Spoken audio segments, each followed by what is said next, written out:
warahmatullahi wabarakatuh.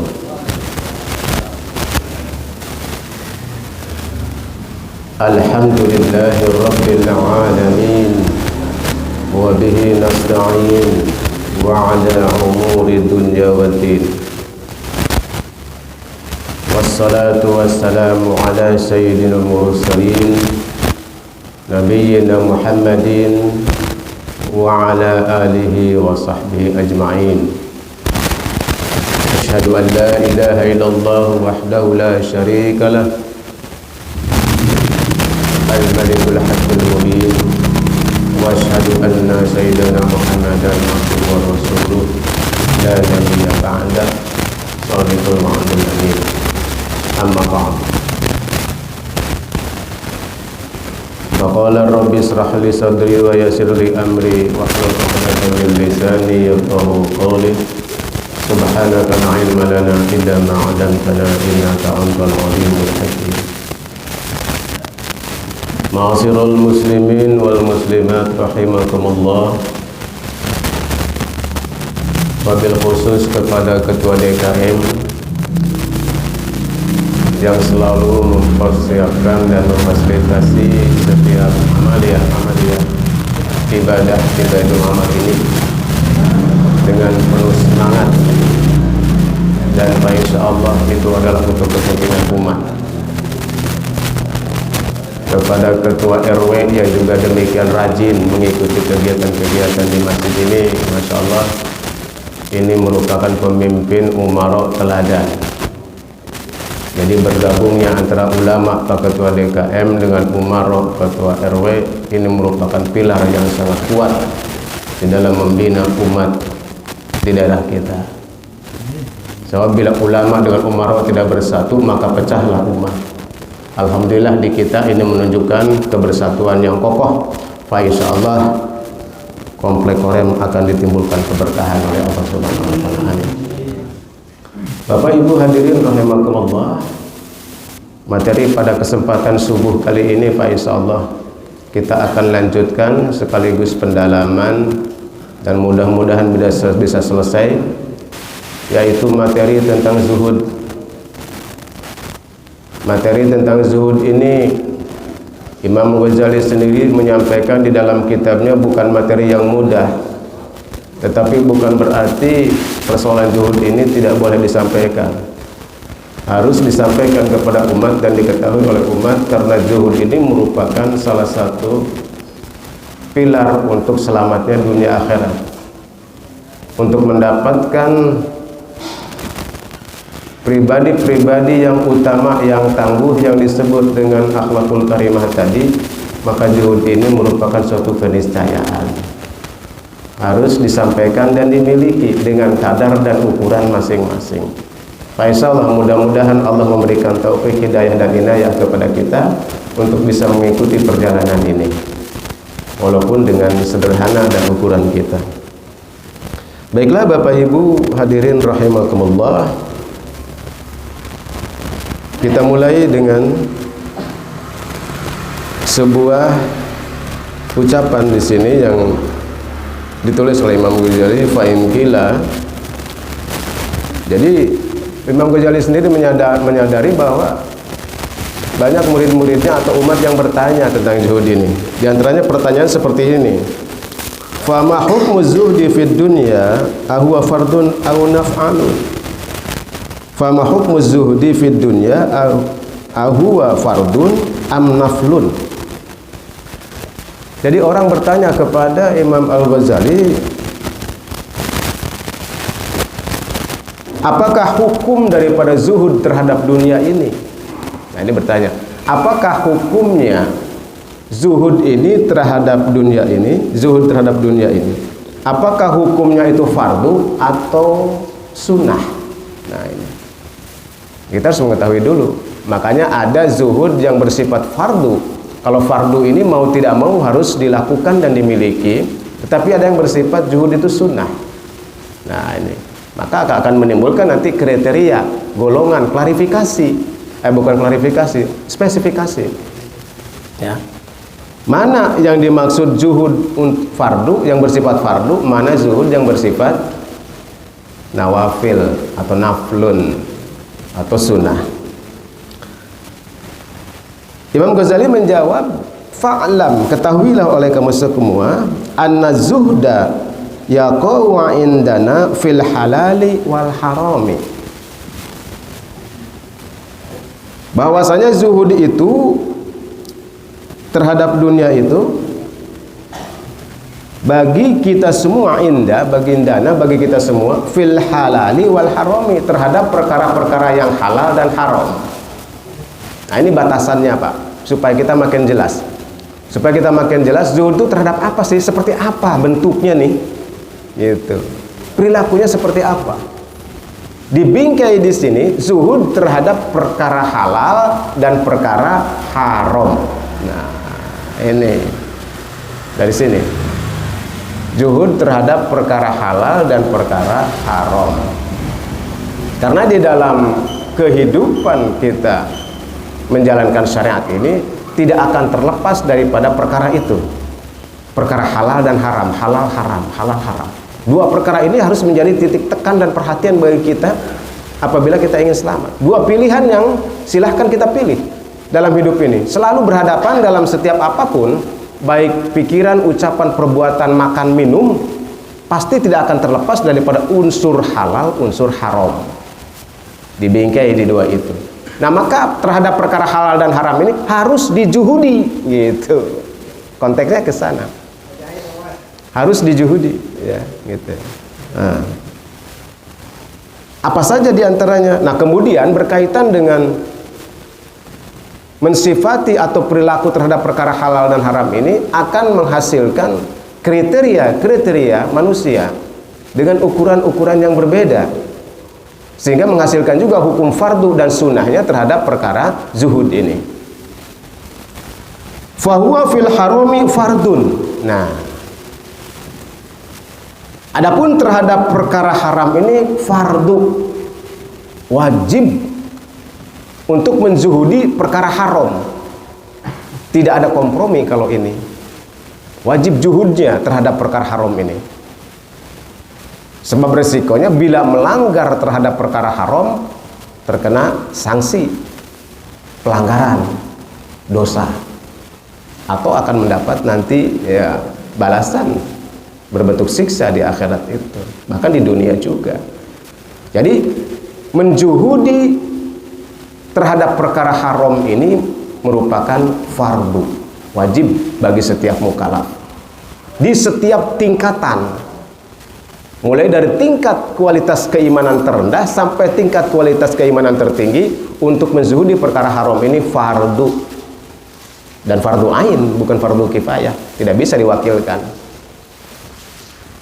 Artinya menzuhudi itu kita harus berusaha sekuat tenaga dengan penuh keimanan dan kecintaan kepada Allah untuk menghindari jangan sampai terjatuh kepada perkara haram apapun bentuknya, gitu. Apapun bentuknya dalam hal ini, kan gitu ya. Nah, kemudian wa fil halali naflun. Nah, zuhud terhadap perkara halal ini sunnah. Lihat Bapak Ibu, jangankan terhadap perkara haram, terhadap perkara halal saja itu harus zuhud. Ada orang-orang yang zuhud, tapi ini sunnah. Nah, kalau yang namanya sunnah, ini tentu saja berkaitan dengan ukuran kemampuan. Bila mampu, kerjakan zuhud terhadap halal. Bila tak mampu, tak apalah. Mudah-mudahan dimaafkan. Yang namanya sunnah untuk perkara halal. Tapi ada dalam tingkatan tertentu orang yang sampai kepada perkara halal saja zuhud, Pak. Apalagi haram. Nah, ini berarti kualitas orangnya sudah luar biasa nih. Sudah khawas kalau yang seperti ini. Inilah yang kemarin dikatakan oleh Pak RW, ini tingkatan para wali. Nah, jadi kita sekarang tahu ya. Tahu untuk zuhud ini yang kita orang-orang biasa itu zuhud tingkatan mana dan apa yang harus dijuhudi. Sementara untuk tingkatan muqarrabin, tingkatan para wali itu zuhudnya itu tidak lagi masalah perkara haram, perkara halal saja dia zuhud. Nah, ini sudah mereka, Pak. Ya, tetapi kalau seandainya di antara jamaah Masjid Baitul Amal ini Ada yang dikaruniai hidayah, taufik dan inayah oleh Allah sehingga diberikan kemampuan kekhususan tadi, maka itu karunia terbesar, masya Allah. Jadi yang harus kita pahami adalah dua hal itu. Kemudian bingkai juga pemikiran kita bahwa setiap apapun yang terjadi pada kita, termasuk perilaku tadi, itu tidak terlepas daripada pemberian Allah, karunia dari Allah. Salah satu contoh, ketika kita bisa melaksanakan ibadah sholat subuh Pak di masjid ini sekarang berjamaah, ini atas izin Allah. Allah izinkan kita sholat subuh berjamaah. Allah kehendaki kita, Allah gerakan kita datang ke masjid ini sholat subuh berjamaah. Begitu juga untuk hadir di majlis ta'lim ini adalah kehendak Allah. Bila Allah tidak menghendaki, kita nggak bakalan bisa duduk di tempat ini. Begitu juga persoalan juhud.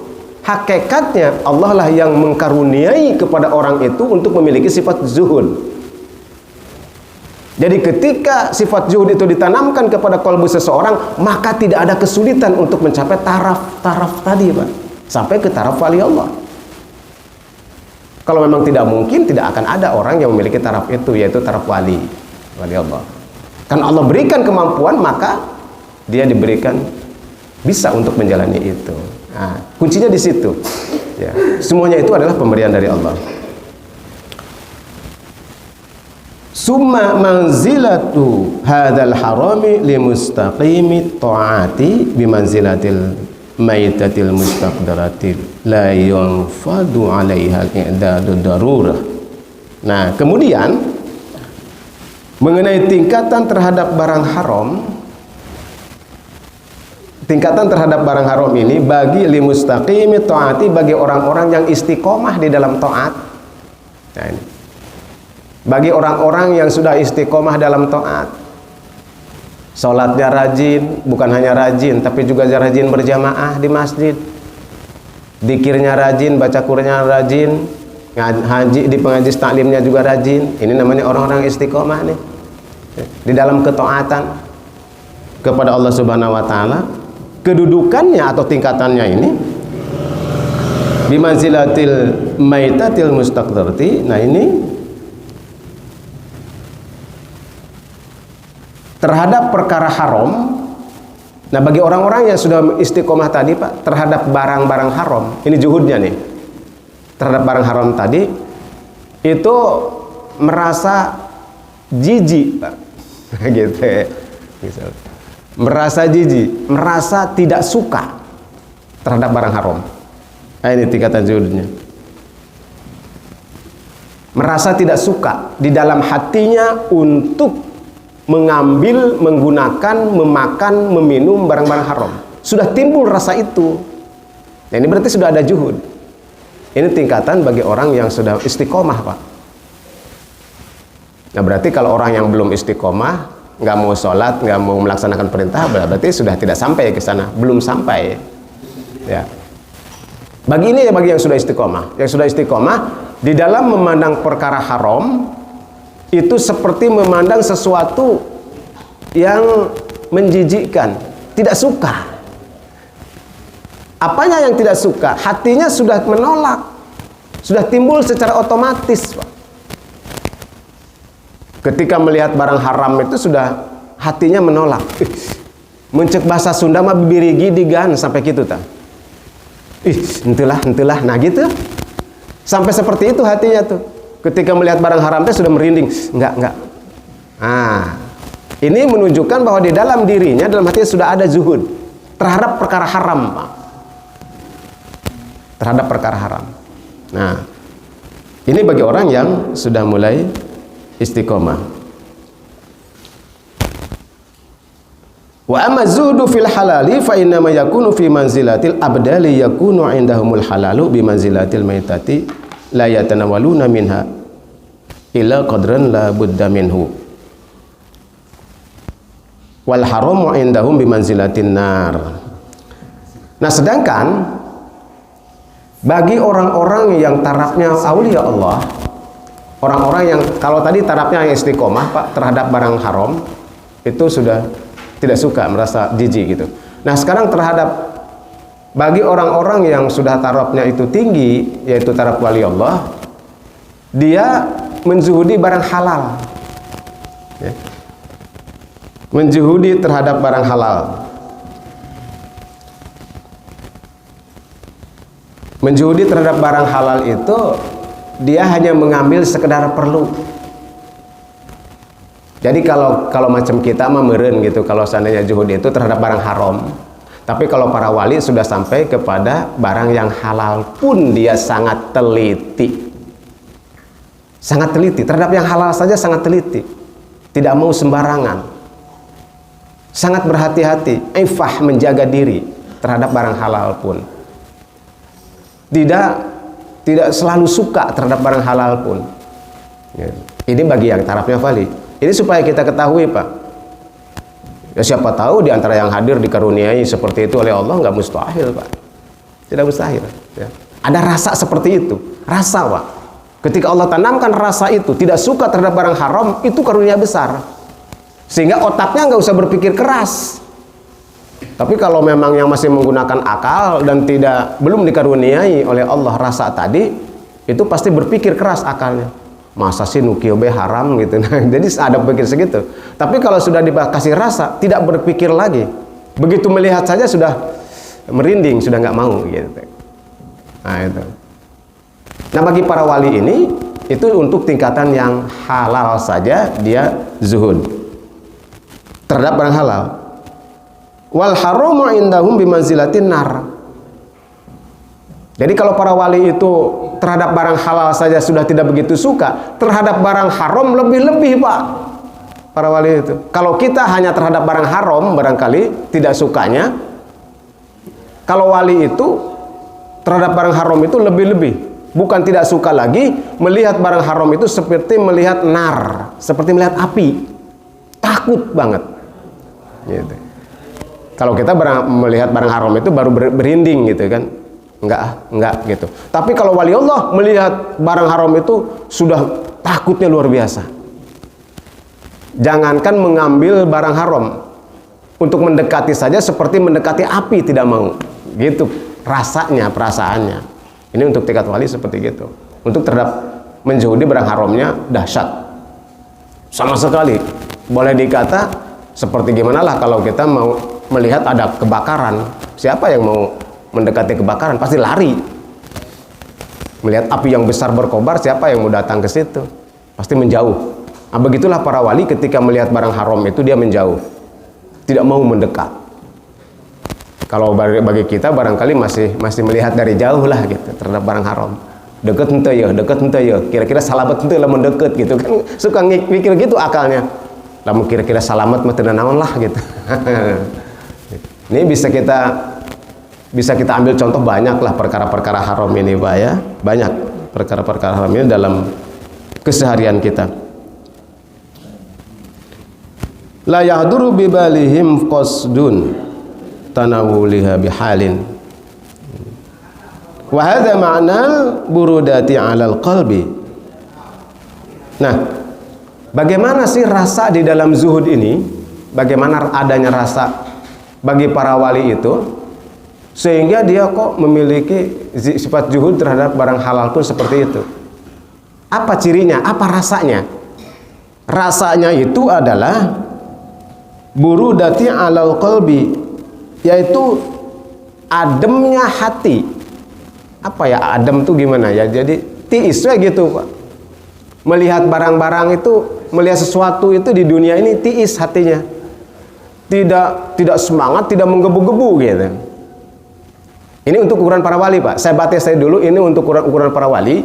Melihat dunia ini tiis, adem gitu. Melihat kehidupan dunia yang gemerlap tuh tidak bernafsu. Biasa aja. Melihat orang lain punya rumah mewah, biasa aja. Karena dianggapnya tuh nggak ada apa-apanya gitu. Urusan dunia. Melihat mobil mewah biasa gitu. Nah, ini bagi para wali, Pak. Saya batasi dulu berkali-kali, inilah para wali gitu. Ukuran kita nanti deh, mohon sabar dulu, nanti ada endingnya, penutupnya seperti apa yang harus kita lakukan untuk ukuran kita. Jadi ketika saya menyampaikan ukuran para wali, jangan dulu, aduh eta mah hese, jangan dulu gitu. Sabar dulu ya, sabar dulu. Nanti ada ukuran kita. Imam Ghazali juga membatasi itu, Pak. Sangat memaklumi ini tidak mudah. Tetapi Imam Ghazali tetap menyampaikan melalui kitabnya, disampaikan kepada kita. Nah, saya juga menyampaikan apa yang disampaikan dalam kitab Imam Ghazali ini gitu. Mudah-mudahan bermanfaat dan jadi ilmu bagi kita ya, untuk membentengi di dalam menjalani kehidupan yang lebih istiqomah dan lebih selamat. Nah, berkaitan dengan rasa yang dimiliki oleh para wali, Pak.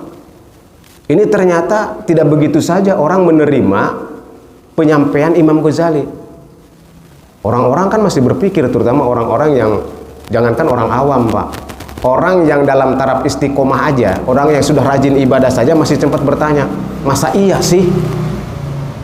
Kita kan sebagai manusia fitrahnya itu senang terhadap dunia, karena memang di dalam diri kita ditanamkan syahwat, Pak ya. Zuyyina linnasi hubbus syahawati, dihiasi kepada manusia itu syahwat. Syahwat ini adalah keinginan-keinginan terhadap kesenangan. Wajar sebetulnya karena ditanamkan. Hanya ini menjadi ujian bagi kita sebagai orang-orang beriman untuk mampu mengendalikan syahwat dan nafsu tadi apabila ingin mendapatkan redha dari Allah Subhanahu wa taala. Sehingga tidak berani melabrak semua larangan dari Allah. Nah, ini bertanya juga, Pak. Ada pertanyaan dari mereka. Nih, ternyata bukan hanya kita yang bertanya. Di dalam kitab ini murid-muridnya Imam Ghazali juga bertanya, sehingga dituliskan dalam kitab ini. Fa in qulta, kemudian dikatakan oleh kamu, kata Imam Ghazali. Sampai pertanyaannya ditulis di sini. Mungkin banyak pertanyaan, tapi ini pertanyaan yang paling inti barangkali untuk dibahas, sehingga dituliskan di dalam kitab ini oleh Imam Ghazali. Kaifa yumkinu an tasira dunya fi syahawatiha wal ladzatiha al ajibah matlubatin indal insani bimanzilatin nar au manzilatil jaifa mustaqdaratil mustahilah wal binyatuna wa tab'una, katanya gitu. Intinya begini, bagaimana katanya, bagaimana mungkin gitu, apa yang terjadi di dunia ini sedangkan ada syahwat-syahwat, sedangkan dunia ini adalah suatu hal yang indah dan lezat, sedangkan itu ada dalam diri kami gitu. Artinya secara fitrah, Pak, manusia itu ada kecenderungan ke sana. Bagaimana mungkin katanya bisa sampai tiis gitu, sampai bagaimana sampai tidak pengen melihat keindahan dunia katanya. Sementara di dalam diri kami, ya kami sosoknya seperti ini. Artinya kami ini kan bukan malaikat. Kalau malaikat nggak senang, Pak. Malaikat kan nggak makan nggak minum ya. Karena memang diciptakan oleh Allah seperti gitu. Kalau kita ini kan manusia katanya, pasti wajar dong kalau senang terhadap perhiasan dunia. Itu. Bagaimana mungkin katanya? Ditambah lagi dunia begitu indah, bagaimana mungkin kami tidak tertarik? Bagaimana mungkin ada manusia yang adem terhadap dunia, tidak pengen terhadap dunia? Ini pertanyaannya ada. Bagaimana mungkin kan sebetulnya? Nah, ini pertanyaan ini sangat dimaklumi oleh Imam Ghazali juga, sangat dimaklumi. Fa'lam, ketahuilah kata Imam Ghazali, anna man wuffiqa taufiqal khasah wa alima afatiha wa qadaraha fi asliha fatasiru indahu kadzalik. Ketahui oleh Anda semua, kata Imam Ghazali, anna man wuffiqa taufiq, barang siapa yang diberikan taufik al khas. Nah, ini Pak kuncinya. Jawabannya, barang siapa yang diberikan taufik khas, taufik yang khusus oleh Allah Subhanahu wa taala. Itu.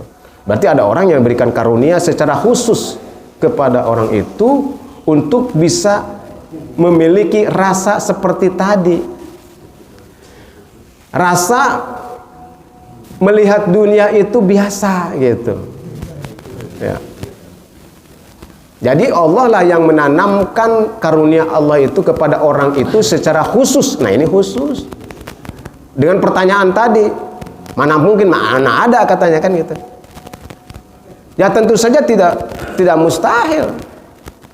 Tidak mungkin ketika Allah menanamkan rasa itu. Allah saja bisa menciptakan manusia yang tanpa nafsu, bukan manusia, makhluk tanpa nafsu, yaitu malaikat. Allah saja bisa menciptakan suatu makhluk yang tidak memiliki nafsu, yaitu malaikat. apatah lagi sekedar menanamkan rasa itu kepada makhluknya yang lain, yaitu manusia. Jadi ketika ada orang yang ditanamkan oleh Allah rasa di dalam kolbunya adem terhadap dunia, biasa saja, jangan heran. Nah, inilah yang kemudian yang mengangkat derajat orang ini menuju makom kewalian. Itu jawaban Imam Ghazali. Tidak mustahil katanya. Ada orang yang seperti itu. Karena tadi pertanyaan dari orang tadi membandingkan dengan kehidupan manusia secara umumnya, ya itu. Bapak Ibu hadirin rahimakumullah, orang-orang yang diberikan kekhususan tadi karena apa? Karena dia sudah mengetahui tentang sifat-sifat dunia. Jadi ma'rifatud dunianya sudah hafal. Dia sudah mengetahui dengan hidayah dari Allah itu, dengan ilmu dari Allah, dia mengetahui bagaimana kondisi dunia ini, kemudian mata hatinya diberikan pandangan yang biasa saja terhadap urusan dunia. Tidak terkecoh dengan gemerlapnya dunia. Gitu. Ini diumpamakan, ada diberikan contoh di sini, Pak, oleh Imam Ghazali. Inna hadza amthalu bi insanin. Nah, ini adalah salah satu contoh perumpamaan. Bahkan sampai diberikan contoh dalam kitab ini oleh Imam Ghazali, perumpamaannya seperti ini. Ada orang yang membuat kue bolu lah gitu ya. Disiapkanlah mulai bahan-bahannya, mulai terigu, mentega, telur, gula dan sebagainya disiapkan. Kemudian ada seseorang yang menyaksikan pembuatan bolu itu, Pak. Pembuatan kue itu ada yang menyaksikan ketika membuatnya. Jadi ceritanya ada dua orang yang berdisipati di sini menyikapi tentang kue bolu. Yang satu, ada satu orang yang menyaksikan bagaimana proses pembuatan bolu tadi. Ketika dia melihat mulai dari mencampur bahan-bahan tadi, dia juga melihat si orang yang membuat kue ini memasukkan racun. Memasukkan racun kepada kue tadi. Dibuatlah kue tadi, mungkin kue yang seperti kue pengantin lah gitu, yang indah. Dibuat sampai kemudian bolu ini jadi dengan hiasan yang indah kue itu. Setelah jadi kue bolu tadi dengan hiasan yang indah, disajikanlah kepada dua orang tadi, Pak. Yang satu orang yang menyaksikan pembuatan kue, di mana dia tahu bahwa di dalamnya ada racun. Yang satu orang yang tidak mengetahui pembuatan kue itu. Yang satu yang mengetahui pembuatan kue, yang satu tidak mengetahui pembuatan kue. Ternyata sikapnya berbeda, Pak, terhadap kue tadi. Orang yang menyaksikan bagaimana proses pembuatan kue, di mana dia tahu bahwa di dalam kue itu ada racun, itu pasti sikapnya tidak akan mau memakan kue itu. Walaupun kue itu disajikan dengan begitu indah, dengan hiasan yang indah yang menggiurkan. Yakin orang yang tahu mulai proses pembuatannya bahwa di dalam kue ini ada racun yang membahayakan, orang itu dirayu bagaimanapun tidak mau memakan kue itu. Karena dia tahu apabila memakan kue itu dia akan mati keracunan. Tetapi lihat sikap orang yang tidak tahu pembuatan kuenya. Karena dia tidak tahu proses pembuatan kue, dia hanya melihat dohirnya saja. Dia hanya melihat indahnya kue itu, lezatnya kue itu. Dia tidak tahu bahwa di dalamnya ada racun, karena tidak tahu proses pembuatannya. Akhirnya dia tertipu dengan pemberian kue itu, dimakanlah kue itu. Apa tentunya yang terjadi? Yakin dia akan keracunan, akan mengalami kemudaratan atau musibah akibat makan kue itu. Nah, inilah dua perumpamaan, Pak. Artinya di sini sikap orang terhadap dunia ini itu sama dengan orang yang melihat pembuatan kue dan tidak melihat pembuatan kue. Artinya ilmu di situ yang menentu. Ilmu ini penting, mengetahui itu penting terhadap urusan-urusan di dalam kehidupan kita, urusan diri kita sendiri, urusan kenapa kita dilahirkan ke alam dunia, urusan kenapa Allah menciptakan alam dunia dan akhirat, gitu. Nah, ini perlu diketahui oleh kita semua sehingga kita benar di dalam menyikapi masing-masingnya, tidak terjebak oleh segala macam gemerlap, keindahan dan tipu dayanya. Nah, itu dicontohkan seperti itu, Pak. Ya, dicontohkan seperti itu. Nah, kemudian saya percepat saja di sini. Famasalu halalid dunya ma'al fariqaini, jadi permisalan tentang terhadap halalnya dunia ini terhadap ada pada dua orang itu, yaitu ahlil basirati wal istiqamah. Yang pertama adalah ahlil istiqamah, ahli basirah, kemudian wa ahli raghbati wal ghaflah, yaitu ahli orang yang lalai, ya. Orang yang lalai. Yang satu orang istiqomah yang tahu pembuatan kue tadi yang di dalamnya ada racun, yang satu lagi orang yang lalai, yang ghaflah, yang tidak mengetahui terhadap pembuatan kue tadi, sehingga sikapnya menjadi berbeda. Yang satu berhati-hati tidak mau mengambil kue itu, yang satu ceroboh, bahkan dengan nafsunya mengambil kue itu yang dia tidak ketahui di dalamnya mengandung racun. Nah, kemudian Bapak Ibu sekalian, sebagai penutup nih kesimpulannya di sini ada sebuah pertanyaan lagi. Ketika sudah dijelaskan oleh Imam Ghazali seperti itu, ada satu pertanyaan lagi di sini. Fa in qila fala budda min qadrin minadh-dhunub minad-dunya fala budda min qadrin minad-dunya liyakuna qiyaman lana fa kaifa nazahadu fiha. Nah, gitu. Maka apabila begitulah ketentuannya di dalam urusan dunia ini, gitu, fa kaifa nazahadu fiha, maka bagaimana kami harus berjuhud terhadap dunia? Nah, itu pertanyaannya. Kalau seperti itu kondisinya, maka bagaimana kami harus berjuhud terhadap dunia ini? Ada pertanyaan seperti itu. Apa jawaban Imam Ghazali di sini? Fa'lam anna zuda fil fuduli mimma la yatahaju ilaihi fi qiyamil binyati wal maqsudul qiyam wal quwwatu hatta ta'budallaha subhanahu. Ketahuilah Anda semua, kata Imam Ghazali, anna zuda, bahwasanya zuhud itu fil fuduli mimma la yuhtaju. Zuhud itu terhadap apa? Terhadap lelebihannya, Pak. Terhadap lelebihan daripada kebutuhan kita. Tuh. Zuhudnya terhadap itu tuh. Jadi bukan terhadap sesuatu hal yang kita butuhkan dalam hidup, bukan. Terhadap lelebihannya. Contohnya gini. Kita sudah punya rumah. Fungsi rumah kan untuk bisa berteduh. Bukan masalah mewah, Pak. Fungsi rumah itu bukan mewah, tapi tempat kita berteduh dari panas dan hujan, dan terlindung dari segala macam para bahaya, tina angin segala macam, kan gitu fungsinya. Bukan masalah mewahnya. Kalau mewah ini lelebihan. Nah, itu untuk mendapatkan rumah sesuai dengan fungsinya itu halal, itu hak. Tapi lelebihannya membangun sampai 2, 3, 4 tingkat, padahal 2, 3 tingkat nanti diusi. Nah, inilah yang harus dijuhudi. Kalau itu tidak diperlukan mah, kalau kita rumah hanya perlu 2 kamar, cukup 2 kamar saja, tidak usah sampai 7 kamar. Dan 5 kamar nama pasti mau diusi, mubazir. Nah, itu maksudnya. Nah, yang 5 kamar itu berarti itu harus dijuhudi. Jangan, lebih baik uangnya gunakan untuk lain yang lebih bermaslahat. Nah, itu. Jadi lelebihannya maksudnya yang harus dijuhudi teh. Apalagi terhadap perkara haram. Terhadap perkara halal saja lelebihannya jangan. Begitu juga contoh yang sederhana deh, misalkan masak, Pak. Kalau kita di rumah Bapak Ibu hanya berdua, seperti saya ini di rumah kan tinggal berdua, suami dengan istri. Waktu ada anak mah meureun, Pak. Biasa teh cukup 2 liter sehari. Sekarang mah segelas, Pak. Nah, kalau kita sudah cukup nanak nasi segelas, sudah segelas saja, jangan sampai 5 liter. Akhirnya tidak termakan, mubazir. Jangan berlebihan. Artinya jangan berlebihan. Kita ukur sesuai kebutuhan, bukan sesuai keinginan. Ini membatasinya begitu zuhud teh. Apapun yang kita lakukan sesuai kebutuhannya, bukan sesuai gaya dan keinginan. Kalau dirasa kita belum perlu punya mobil, ya tidak usah beli mobil, cukup motor we. Iya mah nyetir ge can bisa beli mobil. Mobilna mewah, tungtul ditongrongkeun di pinggir jalan, da garasina ge can boga. Sampai mah meuli mobil, meuli heula garasi, nyieun heula garasi gitu.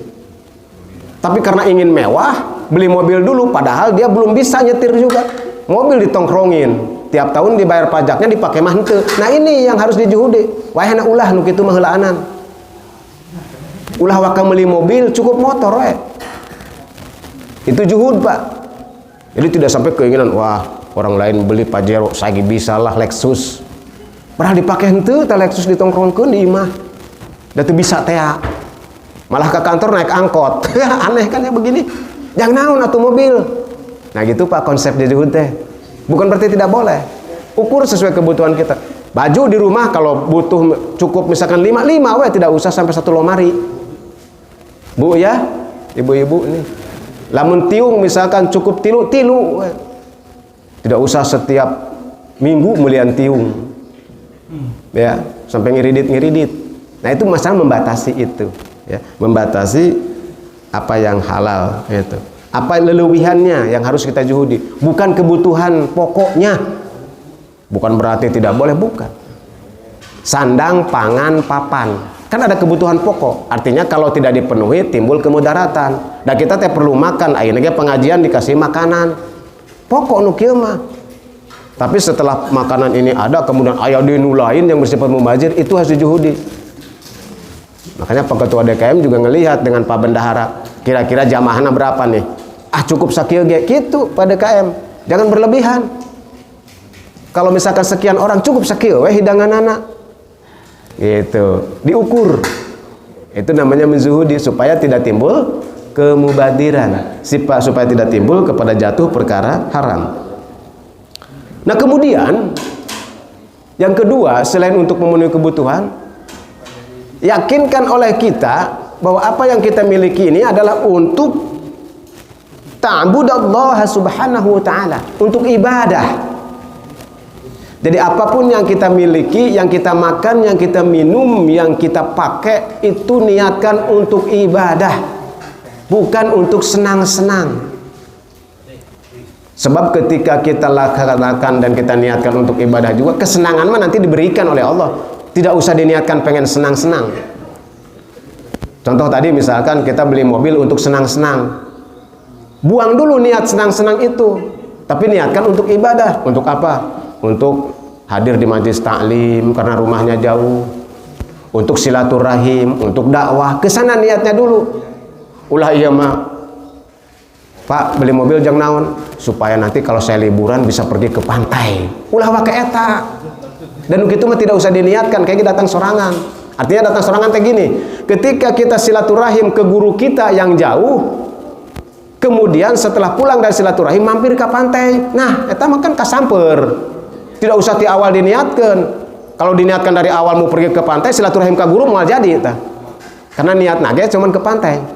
Tapi kalau niatnya silaturahim kepada guru yang jauh, pulangnya mampir ke pantai, itu boleh. Itu namanya menzuhudi begitu. Ya.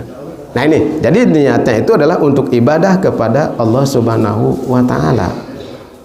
Itu kuncinya seperti itu Pak, menzuhudi itu, terutama hal-hal yang berlebihan. Ya. Jangan dinafsuin. Sebab yang mengikuti kelebihannya ini adalah nafsu di situ adanya. Contohnya tadi, makanan cukup di rumah satu gelas beras, lebihnya itu berarti nafsu, tungtungnya tidak termakan. Begitu juga kehidupan kita, ya, dalam keseharian. Peralatan di rumah Pak, isi rumah tuh yang butuh saja, lemari yang butuh, TV yang butuh. Ulah iya maka Gucci jangan naon, bari harganya 1 miliar dibeli. Ya kayak kemarin contoh ada jam tangan yang harganya 12 miliar kalau tidak salah kan ya. Ada orang beli jam tangan 12 miliar, jangan naon. Coba kalau 12 miliarnya ini digunakan untuk membangun Masjid Baitul Amal misalkan. Yang sekarang sedang membangun tuh untuk pendopo. Kan belum megah meureun. Ia membeli jam tangan mentang-mentang loba duit sampai 12 miliar. Nah itu Pak, yang harus dijuhudi teh. Jangan mentang-mentang mampu, batasi, tahan nafsu kita. Lebih baik alihkan untuk ibadah kepada Allah Subhanahu wa Ta'ala bagi yang mampu. Atau nu teu mampu, tahan. Qanaah, sabar, tawakal kepada Allah sesuai rezeki yang Allah berikan kepada kita. Kesabaran kita itu yang menghasilkan manisnya hidup di dunia dan di akhirat. Ulah nafsu, kalau nafsu nanti ingin seperti orang, timbulnya jatuh dalam perkara haram, nyolong, nyuri, rampok akhirnya. Tuh. Ya. Karena ingin hidup mewah seperti orang lain, segala dilabrak, duit negara dimakan. akhirnya asup penjara. Nah itu ngeri kan itu. Ini sejuh di wayah nawe. Hari misalkan karak setap kene mah komo P3K ulah gagayaan ieu mah P3K geus meuli mobil mewah teu. Nah, saha nu teu curiga. Wayahna sekelas P3K mah atuh heulaanan sing sabar. Ulah hayu SK digadekeun ka bank. Akhirnya hirup ripuh nyicil. Nah, itu yang harus ditahan. Ditahan karena mengikuti nu kitu mah Allah beri karunia mah nanti dia datang. Ulah dinapsuan pasti. Nah itu Bapak Ibu ya, saya batasi dulu Pak Ketua DKM supaya mungkin ada pertanyaan-pertanyaan ya untuk menindaklanjuti pembicaraan ini dalam berbentuk pendalaman. Saya kembalikan kepada Pak RW untuk menindaklanjuti. Terima kasih. Bismillahirrahmanirrahim. Baiklah bahwa ibu ada guru ya, gurunya berarti ibu dah silakan bagi hadirin jemaah yang mau bertanya sambil menikmati apa yang sudah disiapkan oleh DKM. Dan juhud ini kan mungkin satu sikap kita bagaimana berlaku kepada Allah Subhanahu wa Ta'ala. Iya. Nah, pagi ini sudah dicontohkan oleh Ketua DKM sendiri, dicontohkan bahwa apa yang beliau kerjakan itu termasuk daripada bagian sikap juhud. Apa yang telah dikerjakan? Kalau beliau tidak punya sikap juhud, beliau kan sebagai Ketua DKM, dokter lagi ya, Ustaz ya. Terus mungkin hal-hal yang lain juga, tapi masih sanggup menghidangkan makanan kepada tidak semua. Ini salah satu sikap itu. Juhud. Ini salah satu contoh langsung, contoh nyata maksudnya. Ya. Karena contoh nyata ya. Nah, hal seperti itu. Jadi kita berpikirnya sudah segala sesuatu itu udah kepada hanya kepada Allah Subhanahu wa Ta'ala. Bukan lagi kepada pengen dipuji sama orang, pengen dianggap apa sama tentang dunia yang disampaikan oleh Ustaz. Kira-kira begitu saja.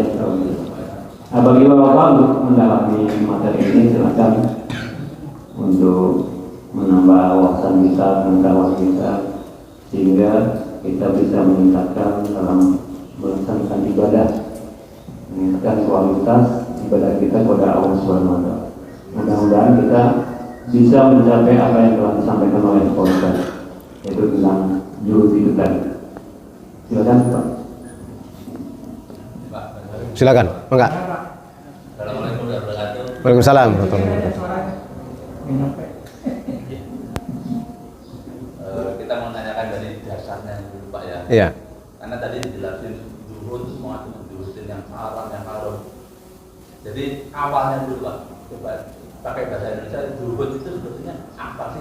Kita sendiri bingung Pak. Juhud menjuhudi hal yang haram, menjuhudi hal yang tadi yang halal. Pakai bahasa Indonesia juhud itu apa sih? Jadi kita paham banget gitu. Oh iya. Karena kita orang awam ya. Itu bahasa ini kan apa sih tapi haram. Terhadap kehidupan hari-hari ini Pak ya.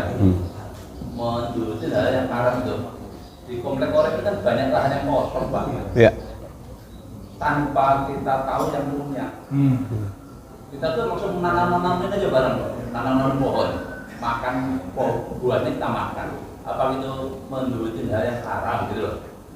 Karena kita saya lihat banyak Pak lahan kosong, nggak ada yang ngeliatin, nggak ada yang punya, nggak tanamin. Kita kan tadi Bapak bilang melihat hal yang haram aja kita udah takut gitu loh. Jadi kalau menanam yang pertama tadi kan yang masalah pengertian juga secara jelas supaya kita paham. Yang kedua menyikapi yang lahan orang kita tanami tanpa pengetahuan orangnya, hasilnya kita makan. Gimana Pak menyikapinya itu Pak? Ini sering terjadi di komplek kita Pak gitu. Yeah. Terima kasih. Waalaikumsalam warahmatullahi wabarakatuh. Ya boleh satu lagi. Biar nanti jawabnya saya.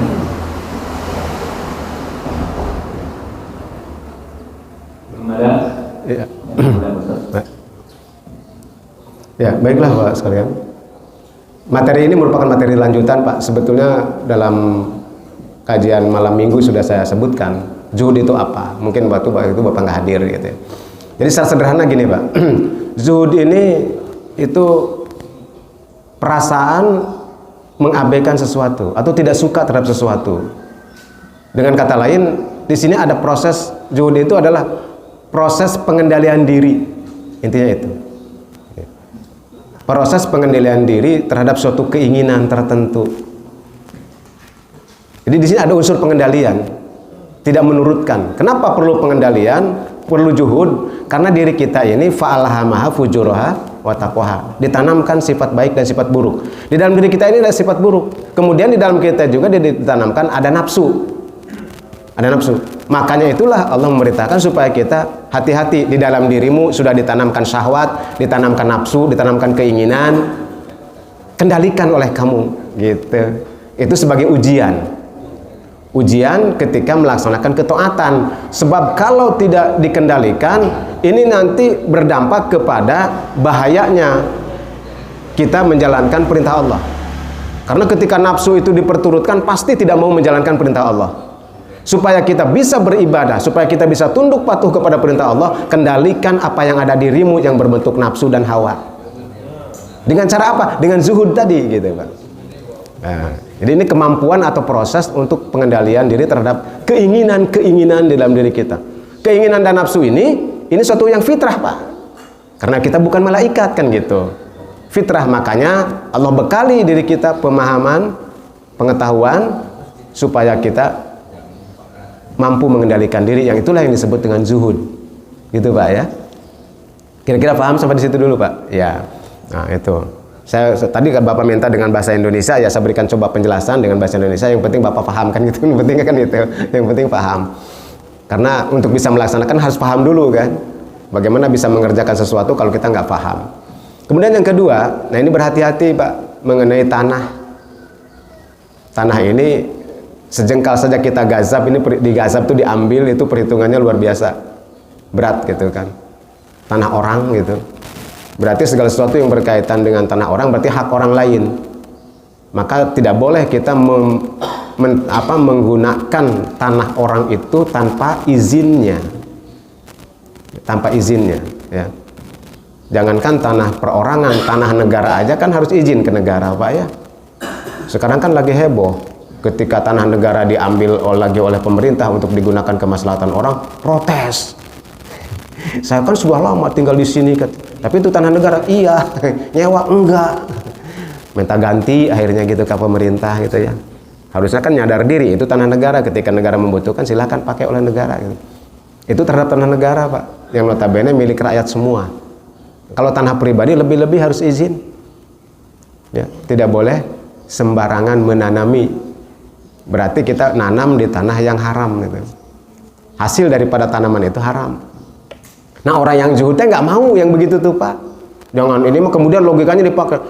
Daripada tidak manfaat, kan saya tanamin aja nih akal. Tidak, dia nggak mikir, etate punya siapa, hak siapa, hak orang gitu kan. Berarti kita mengambil hak orang di situ, bukan masalah manfaatnya.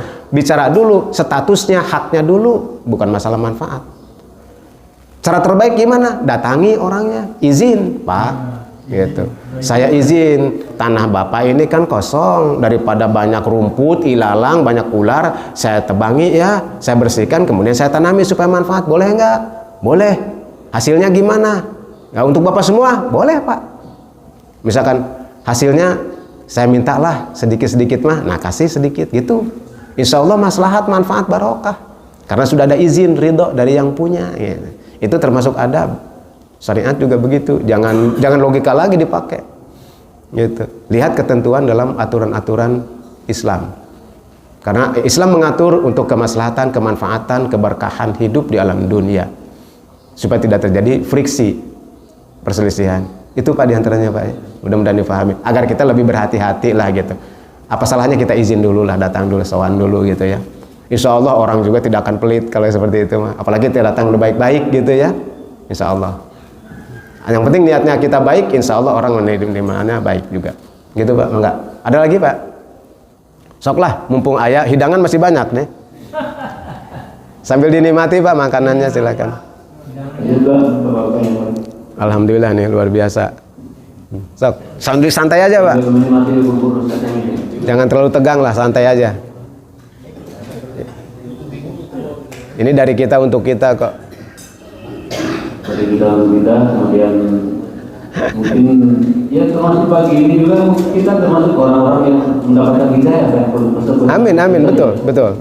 Karena banyak di antara warga kita juga mungkin yang belum sempat datang. Jadi yang tadi sampaikan Pak Ustaz itu mungkin hidayah itu seperti itu. Saya walaupun misalnya dekat dengan masjid, tapi kalau belum ada hidayah itu mungkin melangkah juga berat.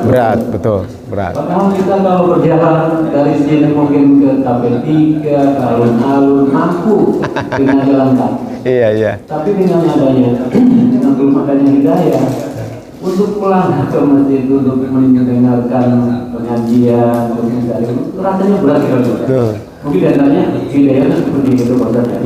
Jadi kita Bapak dan ibu sekalian, kita beruntung termasuk orang-orang yang mendapatkan hidayah untuk selalu mengikuti kajian-kajian di dalam mengisi kehidupan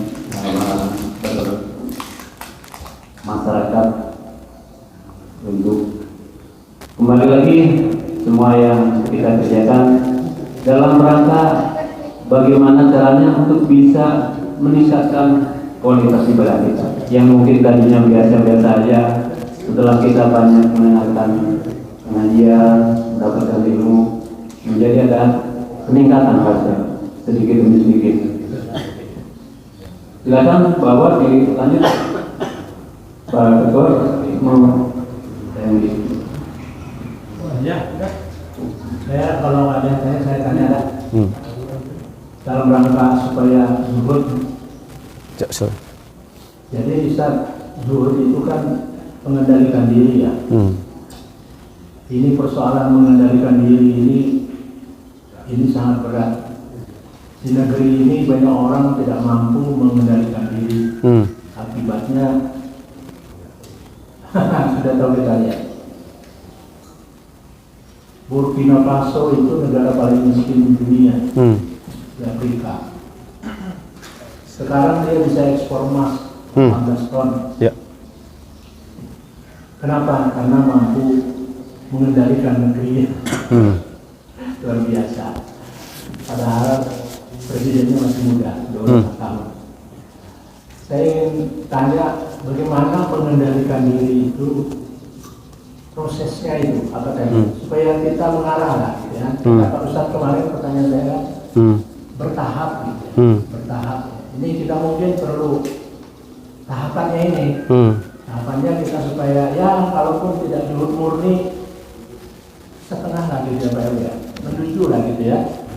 Ya berbuat yang terbaik lah gitu ya. Kalau kita punya harta sedikit kita sumbangkan. Kalau kita punya tenaga kita berikan akhiran kita, punya kemampuan dan sebagainya. Bermasyarakat, berbuat baik dan sebagainya. Nah itu proses supaya menuju ke zuhud itu. Mungkin ada langkah atau tahapannya dulu apa gitu, supaya kita menuju ke sana. Karena kita ini ya sudah umur dan tak lama lagi kembali ke yang menciptakan. Terima kasih. Assalamualaikum warahmatullahi wabarakatuh. Waalaikumsalam warahmatullahi wabarakatuh.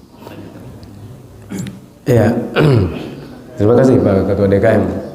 Segala sesuatu dalam hidup ini memang membutuhkan proses, Pak. Tidak ada hal yang instan. Tidak ujug-ujug, tidak kemudian begitu saja terjadi. Ada proses yang harus dilalui. Ya. Seperti kita dalam bersyariat kemudian beriman kepada Allah juga ada proses yang harus dilakukan. Tahap awal tentu saja untuk bisa melakukan sesuatu kan kita harus paham dulu, harus tahu dulu kan gitu. Nah berarti proses awal adalah cari ilmunya. Jangan bosan untuk menuntut ilmu. Ya kalau di sini ada pengajian hadirlah gitu untuk tahu. Agar tahu dulu tahap awalnya itu. Tahu seperti apa gitu. Zuhud ini salah satu contohnya, ilmunya seperti apa.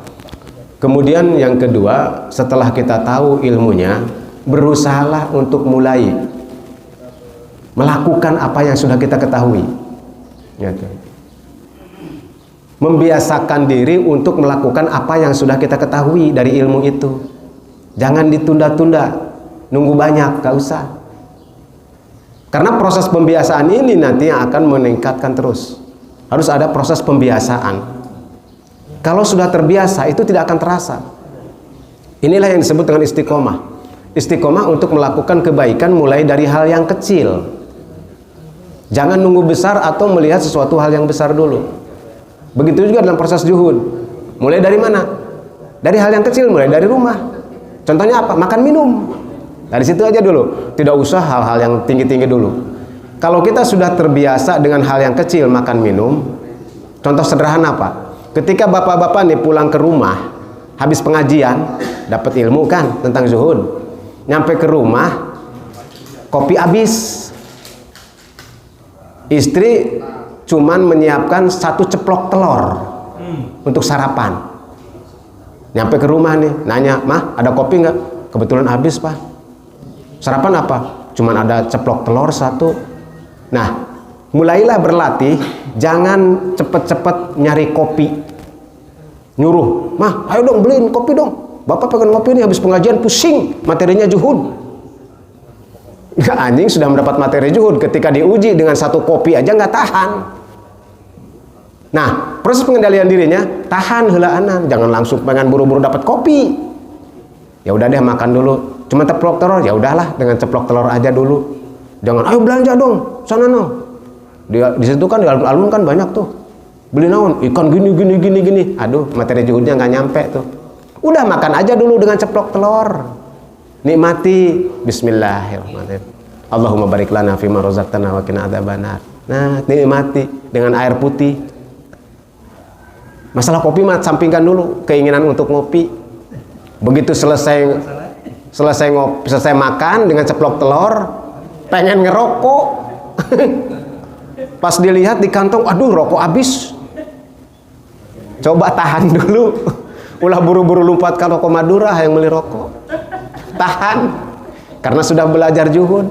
Aduh, pasti keinginan tuh Pak, bagi perokok saya merasakan dulu waktu suka, sekarang aja udah berhenti. Dulu mah teu katahan Pak, habis makan teh kecut gitu ya, pengen ngerokok. Sehingga di pengajian buru-buru hayang bari ngerokok kan. Keun silahkan. Dan saya juga merasakan. Yang penting ulah kasorot kamera ngerokokna gitu. Nah, itu tahan Pak. Nah, ini proses pengendalian diri. Mulai dari situ hal yang kecil. Kalau kita sudah mulai menahan sedikit demi sedikit, tidak langsung begitu punya keinginan hayang cepat, pengen kopi, pengen hayang kopi harita, pengen rokok, pengen langsung rokok hari itu, akibatnya apa? Warungnya tutup Pak, cek pamajikan anak, rokok nggak ada.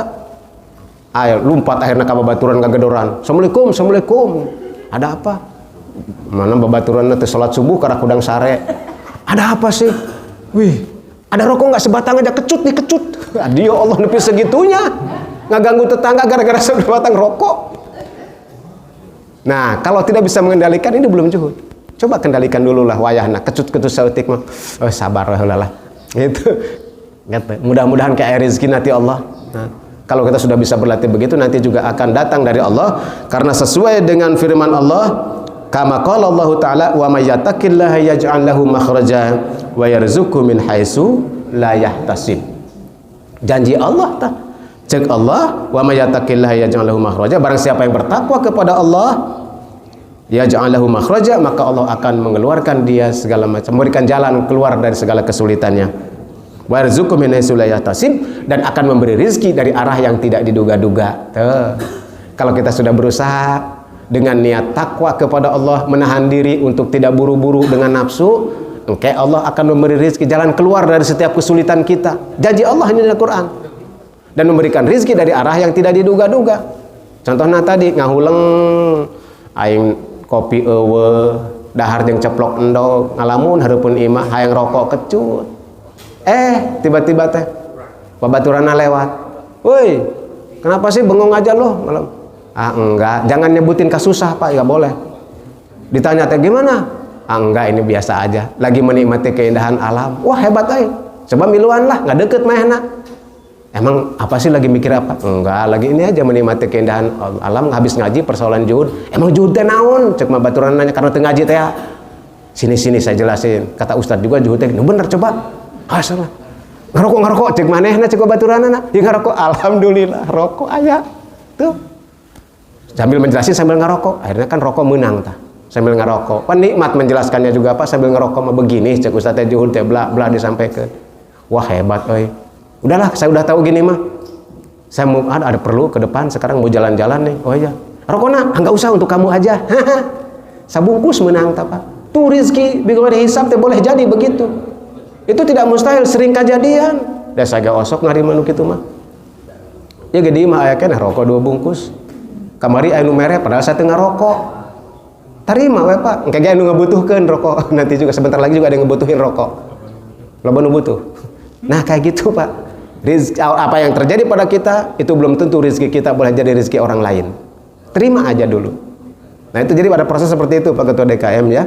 Mulailah dari yang kecil. Jadi kita jangan dibebani dengan pemikiran yang terlalu berat. Biasakan mulai dari yang kecil. Nanti kalau sudah terbiasa, ketika menghadapi menjuhudi sesuatu yang berat juga tidak akan mengalami kesulitan. Karena dibantu oleh Allah, diberikan pertolongan oleh Allah. Siapa saja yang diberikan pertolongan oleh Allah, maka tekcek Allah tidak akan ala kesulitan. Tadi ya yaj'allahu makhraja. Allah akan menjadikan jalan keluar dari setiap kesulitannya dalam hidup.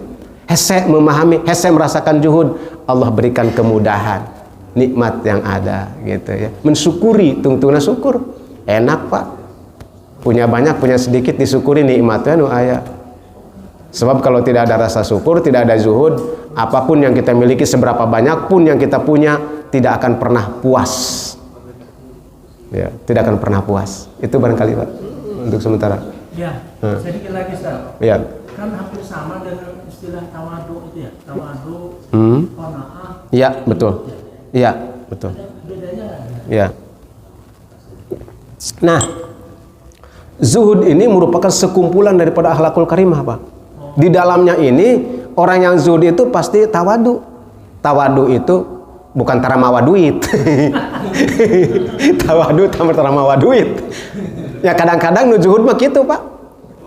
Karena tara mawa duit, karena akhirnya juhud lah gitu, tara mawa duit gitu. Tara meuli rokok, tara meuli kopi. Karena naon? Karena tawadu, tara mawa duit. Tawadu itu rendah hati. Orang yang zuhud insya Allah rendah hati, Pak. Karena dia memandang sesuatu biasa aja gitu. Ketika dia punya sesuatu juga tidak merasa saya paling anu, enggak. Nah, pasti orang zuhud mah begitu. Tawadu pasti. Kemudian qanaah, menerima apa adanya, yakin. Dan tidak mungkin juhud atau kalau tidak menerima apa adanya seperti tadi. Iya, tidak mungkin gitu ya. Dia mau makan dengan ceplok telur, kalau tidak qanaah, dia akan tetap makan apa adanya, dayanya itu. Dicontohkan oleh Rasulullah, Pak. Rasulullah bertanya kepada Ummi Aisyah, ya, radhiyallahu anha, istrinya, pagi-pagi gini habis sholat subuh berjamaah nanya, wahai Khumairah, kalau Nabi kan ke istrinya nyebutnya gitu. Tara nyebut ngaran, ya Khumairah, wahai istriku yang kemerah-merahan, karena pipinya kemerah-merahan, cantik. Tara nyebut ngaran. Ada orang makan ke majikan, indung sia, gitu ya. Indung maneh, ya. Jarak, tapi selalu dengan sanjungan. Apakah ada pada hari ini yang bisa aku makan? Kata Nabi. Kata istrinya, ya Rasulullah mohon maaf, hari ini tidak ada yang kita makan, belum tersedia apapun. Oh ya udah kalau begitu hari ini saya puasa. Tuh. Sudah dicontohkan sikap juhudnya oleh Nabi. Tidak kemudian nyuruh, "Oh, cari dong. Duitnya cari sendiri." Wah, repot. Ditanya nyari istrinya tapi duit cari sendiri. Minjem ke warung, nggak hutang sampai dibilang nggak hutang gitu kan. Nah, itu contohnya juhudnya. Jadi menerima apa adanya, itulah qanaah, Pak. Jadi posisi juhud ini tinggi betul. Tinggi sekali karena di dalamnya ada akhlakul karimah yang mengiringi tadi, tawadu, qanaah, sabar, syukur. Orang zuhud pasti sabar, nggak mungkin lah. Orang yang tidak sabar tidak zuhud. Contohnya tadi, pecut, nggak merokok, kan perlu kesabaran untuk mendapatkan zuhud itu. Kalau dia kemudian tidak sabar, tidak sampai zuhudnya. Jadi tinggi Pak posisi. Di dalamnya ada unsur-unsur akhlakul karimah yang luar biasa. Makanya zuhud ini sampai menjadi syarat utama makom kewalian. Jadi semua para wali itu pasti memiliki sifat juhud. Tidak akan didapat sifat kewalian kalau belum memiliki sifat juhud, karena di dalamnya ada unsur-unsur akhlakul karimah yang banyak. Itu Pak. Ya, tinggi memang Pak. Materi ini sangat tinggi ya. Kalau kemudian Allah tanamkan, ya mudah-mudahan kita satu persatu pelan-pelan diberikan. Untuk mencapai makom zuhud tadi, pertama kita dikasih sabar dulu, dikasih qanaah, dikasih tawadu gitu ya. Dan seterusnya lah ya. Sampai kemudian seluruhnya terkumpul kebaikan itu, akhlakul karimah itu, maka jadilah dia orang yang zahid, yaitu orang yang zuhud. Zahid ini adalah orangnya, zuhud itu adalah perilakunya. Jadi zuhud itu perilaku, Pak. Perilaku. Kumpulan perilaku-perilaku yang baik sehingga menghasilkan sifat zuhud. Itu, Pak. Ya. Maka barangkali masih ada. Ya, tambahkan satu lagi. Baru jam 6. Oh, baru jam 6. Masih bisa sampai 7 masih bisa. Kalau masih ada yang mau tanya, silakan. Ayo Pak, silakan Pak. Nah, sok sambil makan. Mohon maaf saya sambil makan. Bismillahirrahmanirrahim. Waalaikumsalam warahmatullahi wabarakatuh. Kalau dari tadi kan menyimak materinya itu untuk memikirkan hal-hal keduniawian ya Pak. Tapi ada sahabat Nabi yang kaya raya, kayak Sayyidina Utsman, Ya. Abdurrahman bin Auf. Itu cara menyikapinya gimana? Apakah mereka tidak zuhud atau zuhudnya seperti apa? Ya. Orang yang lebih miskin. Ya, terima kasih. Mestinya orang kaya boleh juga. Ya, betul. Orang miskin nggak boleh juga gitu. Nanti kan kalau misalkan misalnya Pak ya, kayak mungkin kita yang salah persepsi. Saya ada teman yang sedikit rezekinya lebih, dia hidup hemat. Orang-orang menilai pelit atau gimana. Mungkin dia lagi mencoba zuhud gitu. Nah, kayak seperti itu. Ya. Ya. Ya. Baik. Di zaman Nabi ini banyak sahabat-sahabat yang kaya raya, konglomerat. Di antaranya Sayyidina Utsman bin Affan dan lebih-lebih adalah Abdurrahman bin Auf. Abdurrahman bin Auf ini konglomeratnya pada zaman Nabi. Itu harta kekayaannya nggak habis-habis, Pak. Gitu. Apakah Abdurrahman bin Auf Sayyidina Utsman ini tidak zuhud? Sangat zuhud. Dibuktikan oleh perilaku beliau. Jadi harta kekayaannya itu tidak digunakan untuk kesenangan. Kuncinya gitu. Bukan untuk bermewah-mewahan dan bukan untuk kesenangan pribadi, enggak. Tapi dipergunakan untuk lillahi kalimatillah, untuk menegakkan kalimat Allah, untuk membantu Rasulullah dalam menegakkan dakwah syiar Islam dan mengentaskan masyarakat dari kesulitan-kesulitan hidupnya. Sehingga dikatakan Abdurrahman bin Auf ini merupakan banknya Rasulullah waktu itu di Madinah. Karena waktu itu perbankan